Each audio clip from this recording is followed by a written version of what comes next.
ဒီနေ့မှာတော့ဆရာမြင့်တန်းရေးတဲ့မြို့ကြီးပြကြီးကဝတ္ထုများကိုဖတ်ပြပေးသွားမှာပဲဖြစ်ပါတယ်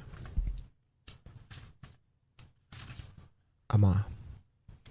မြို့ကြီးပြကြီးဝတ္ထုများမှာနယ်ဘက်ကြီးဘက်ဝတ္ထုများထက်အနည်းငယ်စော၍ရေးဖြစ်ခဲ့သည်ထိုစဉ်ကရန်ကုန်သို့လည်းမကြာရောက်ဖြစ်သည်ရေးစရာအကြောင်းများမှာမြို့ကြီးပြကြီးတွေကဇက်ကောင်များထံမှပင်ရခဲ့သည်ထိုဇက်ကောင်များမှာနာမည်များကိုအပြောင်းလဲပြုထားသည်ကလွဲ၍အရေးသားအတွင်းမှာကဲ့သို့ပြင်ပတွင်လည်းလှုပ်ရှားနေသူများဖြစ်ကြလေသည်ရေမွန်ကာဗာဟရူကီမူရာခါမီစသည့်ဝတ္ထုရေးစရာများပြောခဲ့သည့်ကဲ့သို့ဇလန်းများမှာဇက်ကောင်များစီမှရသည်သာဖြစ်ပါသည်ဝတ္ထုရေးသူကမူအရေးသားထဲတွင်စကားလုံးများအဖြစ်ပြန်လည်တိဆောက်ကဇက်ကောင်များကိုသူလိုသလိုလှုပ်စေခဲ့ခြင်းသာဖြစ်သည်ငါများစွာမှာဝတ္ထုရေးသူထံမှထွက်လာသည်မှန်တော့လေဝတ္ထုရေးသူမှာထိုသောငါတို့၏အပြင်ဘက်မှအရေးသားကိုထုတ်လုပ်သူသာဖြစ်ပေသည်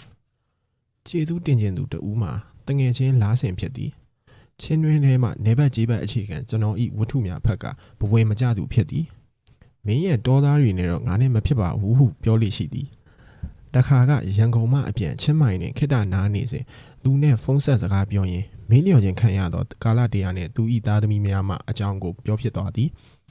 ထိုဝတ္ထုမှငိမ့်မောင်ပြောသောနောက်ဆုံးစကားအကြောင်းပြောမိသည်နှစ်ချို့ဝီစကီများကောင်းတယ်ဆိုတာနှစ်ချို့နေလို့ပဲတစိမ့်ကြောင့်ပလင်းကြောင့်ဖန်ခွက်ကြောင့်မဟုတ်ဘူးဝီစကီတောင်အသားကျဖို့အချိန်လိုတယ်ဆိုသောစကားဖြစ်သည်ငိမ့်မောင်နသန်နီယယ်ကမူဝီစကီကောင်းကောင်းတောက်ရတိုင်းခုထိပြော၍ကောင်းတော့ဟာရေးစမ်းမှာကွာဟုသူကပြောသည်သာမကရေးဖြစ်မဖြစ်ကိုမကြာခဏဖုန်းဆက်မေးလေးရှိသည်နောက်ထပ်9နှစ်လောက်ကြာကမှကျွန်တော်ရေးဖြစ်သည်ငယ်စဉ်ကလူကြီးများပြောလေးရှိသောစကားတစ်ခုရှိသည်မမတ်ထိုင်ဆန်ဟုသောစကားဖြစ်သည်အလွန်လွယ်သောအပြုတ်မူဟုထင်ခဲ့မှတ်ခဲ့ဘူးသည်အသက်ကြီးလာသောအခါမမတ်ထိုင်သည်ဆိုခြင်းမှာအလွန်ခက်သောအားထုတ်မှုတစ်ရဖြစ်ကြောင်းသိလာရသည်ကာလာတရားဤပြောင်းလဲနေခြင်းသည်ကျွန်တော်တို့ဤအသက်ရှင်နေသောကာလအတွင်းတိမှတ်နားလည်မှုများအားကြိမ်ဖန်များစွာတက်ဖြတ်ခဲ့သည်ဟုကျွန်တော်တို့မေးလျော့တတ်ကြသည်မဟုတ်ပါလားမြင့်တန်းမြို့ကြီးပြကြီးတဲ့လူမှုဆက်ဆံရေးဘဝI don't know why we are here, but I'm pretty sure that it is not in order to enjoy ourselves. Ludwig Wittgenstein. မေးလျော်ခြင်းခံရသောကာလတရားနဲ့သူဤသားသမီးများငိမ့်မောင်နဲ့ကျွန်တော်ဆန်ရွှေပေါ်အိမ်သွားကြတယ်။စင်ဝင်အောက်မှာကားရက်တော့အိမ်ပေါ်တယောက်ကတကားဖွင့်ပေးတယ်။အိမ်ခန်းထဲရောက်တော့သူ့သမီးထွက်လာတယ်။ကျွန်တော်ကမမှတ်မိဘူး။ငိမ့်မောင်ကပဲနင်းဖေရောလို့မေးလိုက်တယ်။ကောင်မကလေးကမျက်နှာမကောင်းဘူးရှိပါတယ်လို့ဖြစ်ရင်ကျွန်တော်ကိုကြည့်ပြီးအန်ကယ်ဘယ်တော့မှရောက်လဲလို့မေးတယ်တပတ်လောက်ရှိပြီလို့ဖြစ်ရင်အဲခန်းထဲမျက်စိကစားလိုက်မိတယ်စံရွှေဘော့သမီးကလေးဘွဲရတော့ကမိသားစုနဲ့ရိုက်ထားတဲ့ဓာတ်ပုံအကြီးကြီးကိုသတိထားမိလိုက်တယ်သမီးတော်ဆရာဝန်ဖြစ်သွားပြီကိုလို့ပြောတော့ကောင်မကလေးကအင်္ဂလိပ်လို yes uncle လို့ပြောတယ်စံရွှေဘော့မိန်းမကောင်မကလေးအမေကလည်းဆရာဝန်ပဲ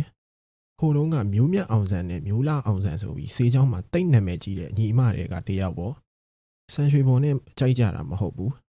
စိန်ချင်းထက်မြတ်တယ်ဆိုတဲ့လူဖွဲ့စည်းရဲ့စံနဲ့စီမံကိန်းချပေးစားလို့ညားကြတာအဲ့ဒီတုန်းကဆန်ရွှေပေါ်ကြိုက်တာကတခြား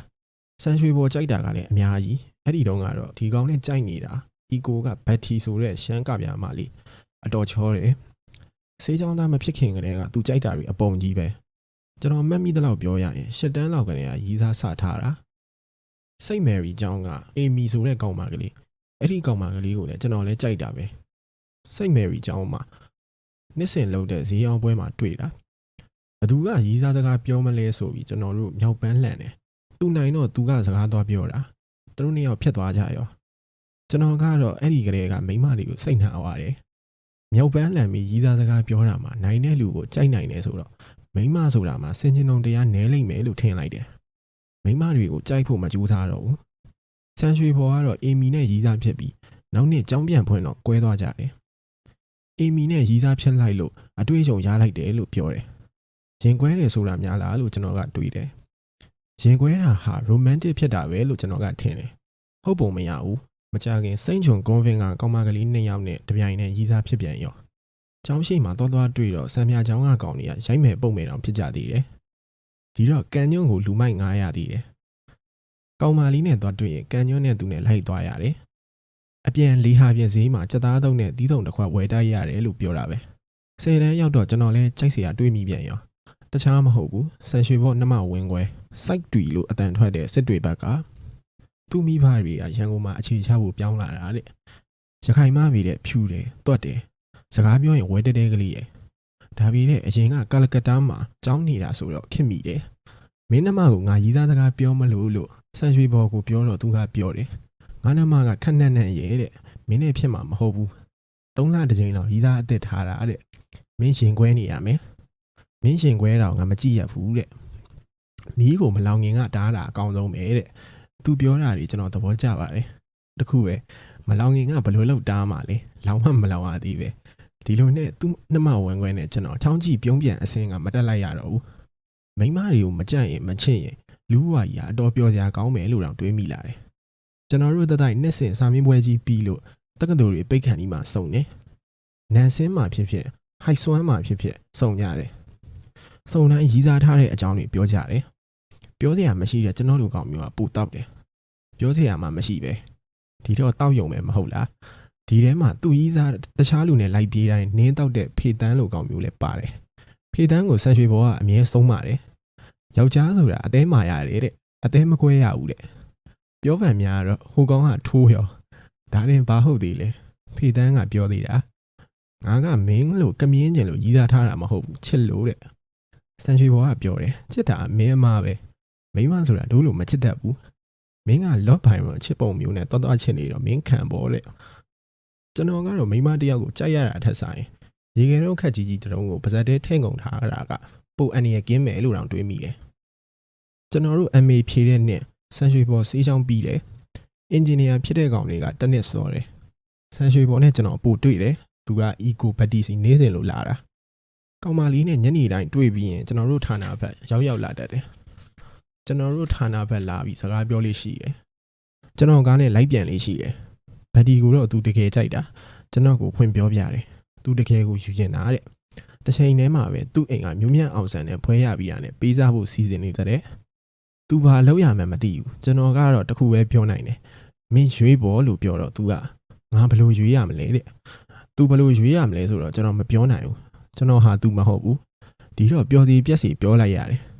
မဟုတ်လဲနှစ်ယောက်လုံးယူလိုက်ကွာလို့သူကမရည်ဘူးမပြောဘူးငါအတီပြောနေတာပောက်တက်ကြရမဟုတ်ဘူးတဲ့မပြောတတ်ဘူး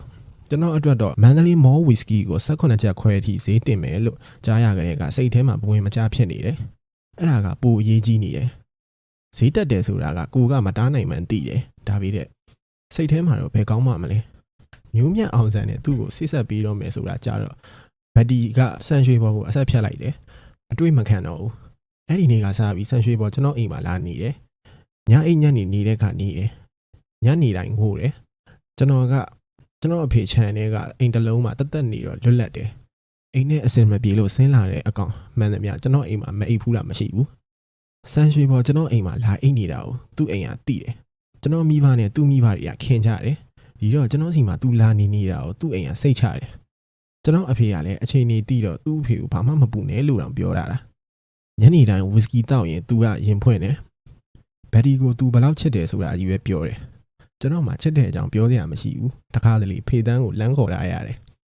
ဒီကောင်ကသူ့ရဲ့နောက်ဆုံးကြီးစားသူများနောက်ပါသွားလို့သူ့အိမ်ကမိန်းမရှာပြီးပေးစားလိုက်တယ်ဟန်ကြနေတယ်ဒီတော့အိမ်ကပေးစားတဲ့မိန်းမကိုယူရင်ဘလို့အကျိုးရှိတယ်ဆိုတာသူကပြောပြနိုင်တယ်ဆန်ရွှေဘော်ကဘက်ဒီကိုသူချစ်တာတကယ်ကိုဆန်တစ်ခုလိုပဲသဘောထားချစ်တာတဲ့ကြီးကြီးကျယ်ကျယ်ပြောမယ်ဆိုရင်တော့ပလေတိုနဲ့ချစ်ချင်းတွေဘာတွေပြောရမှာပဲဒါပေမဲ့ပလေတိုနဲ့ချစ်ချင်းဆိုတာအနက်ကောက်လွယ်ဝိုင်းယောက်ျားချင်းမေထုံမိခွဲတယ်ဆိုတာမျိုးအဓိပ္ပာယ်ပေါက်တတ်တယ်ဒီတော့ကြီးကြီးကျယ်ကျယ်ရှောင်မပြောတာပဲကောင်းတယ်ချစ်ချင်းဆိုတာငကိုကလေးကရှုပ်နေတာဘာသာစကားကြောင့်ထပ်မရှုပ်စေချင်ဘူးဘက်ဒီကိုကြည့်နေချင်တာတဲ့ပန်းပွင့်ကလေးကိုထိုင်ကြည့်နေတယ်လို့မျိုးကြည့်နေချင်တာတဲ့ကြားရတာများလာတော့အမြင်အောင်ကတ်လာတယ်ဒါနဲ့ပန်းပွင့်လေးကိုပြောင်းဝင်တုတ်သွားရင်ဘယ်လိုလုပ်မလဲလို့မေးတော့သူကငိုပြန်ရောသူကဘက်ဒီကိုချစ်လွန်းလို့ခြေပြားလက်ဖြားလေးတောင်ကင်ပြီးမကြည့်ဘူးတဲ့ညနေတိုင်းဘက်ဒီမျက်နှာကြည့်ပြီးစကားပြောနေရတဲ့ကိုကျေနပ်နေတာတဲ့ဒီတော့ကျွန်တော်ပြောမိပြန်တယ်ဒီလိုဖြစ်ပြားတုတ်လဲတုတ်ပါစီပေါ့ကွာလို့ဒီတော့ဆန်ရွှေဘော်ငိုပြန်ရေ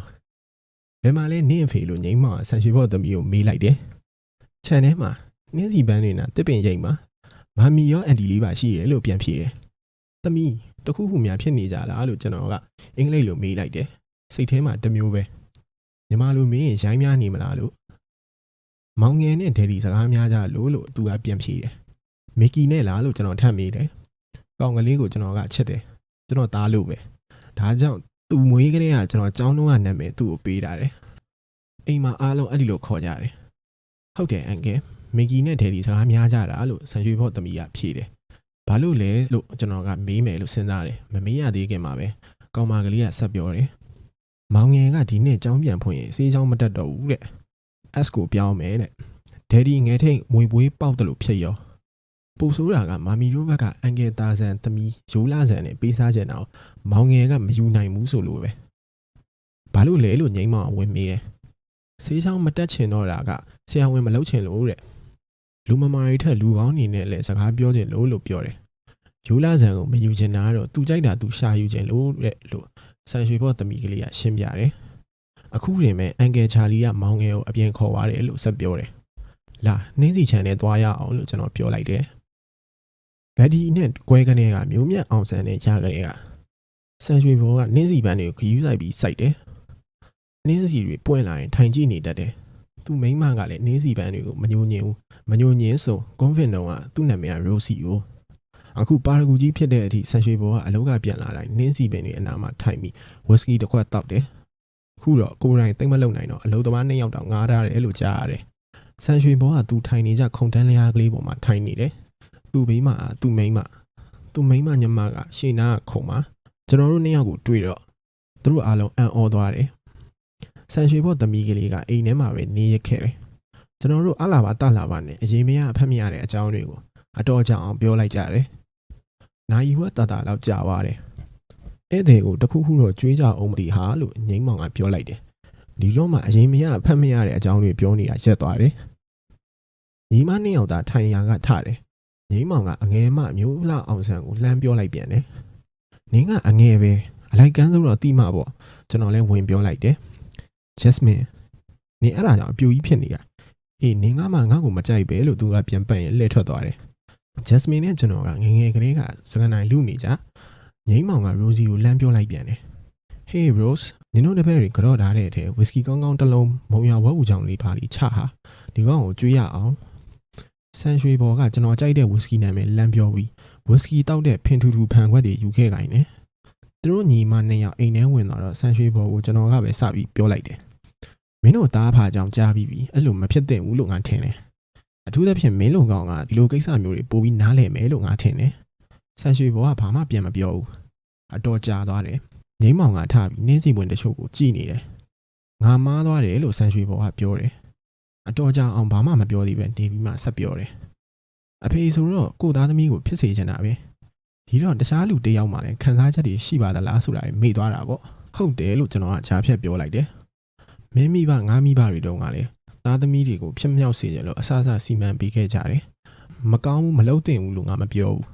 ဒါပေမဲ့တခြားတစ်ဖက်ကပြောရရင်ကိုသားသမီးပေါ်ယုံကြည်မှုမရှိလို့ပဲငါတို့မိဘတွေဖြစ်လာတော့ဒုသားသမီးပေါ်မှာတို့ယုံကြည်မှုရှိတယ်ဆိုတာပြဖို့လိုတယ်လို့ငါတော့ထင်တယ်ဆန်ရွှေဘော်ကဘာမှပြန်မပြောဘူး